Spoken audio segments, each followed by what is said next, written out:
But what is a blockchain? How do they work? What problems do they solve? And how can they be used?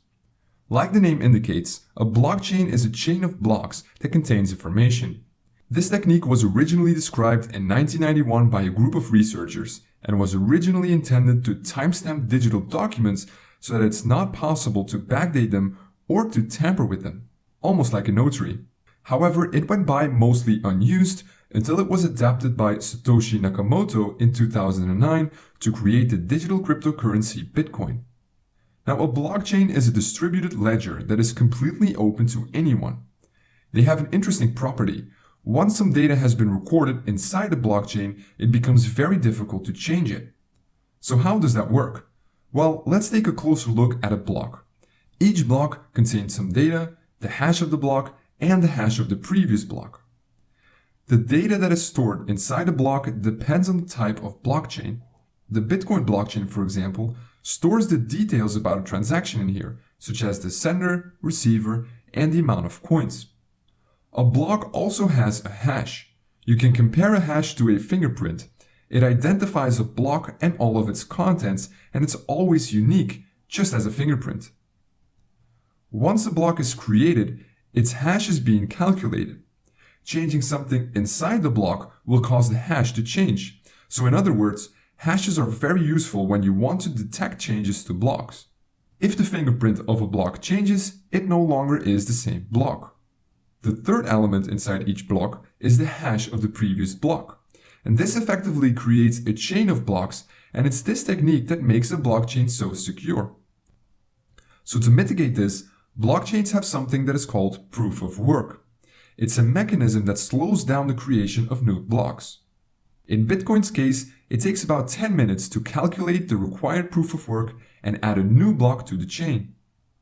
This mechanism makes it very hard to tamper with the blocks, because if you tamper with one block, you'll need to recalculate the proof of work for all the following blocks. So the security of a blockchain comes from its creative use of hashing and the proof of work mechanism. But there is one more way that blockchains secure themselves, and that is by being distributed. Instead of using a central entity to manage the chain, blockchains use a peer-to-peer network and everyone is allowed to join. When someone joins this network, he gets a full copy of the blockchain.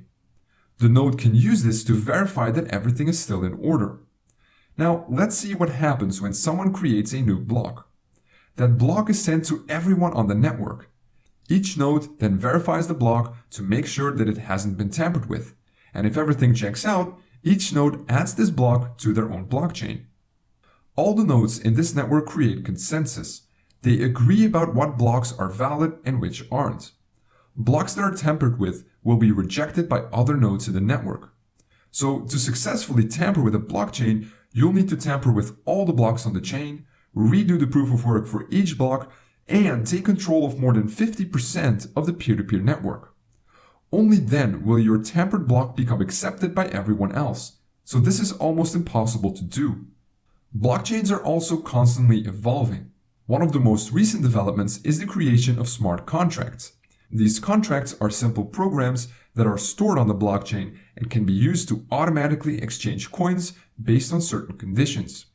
The creation of blockchain technology piqued a lot of people's interest. Soon others realized that this technology could be used for other things, like storing medical records, creating a digital notary, or even collecting taxes. So now you know what a blockchain is, how it works on a basic level, and what problems it solves. Thank you very much for watching.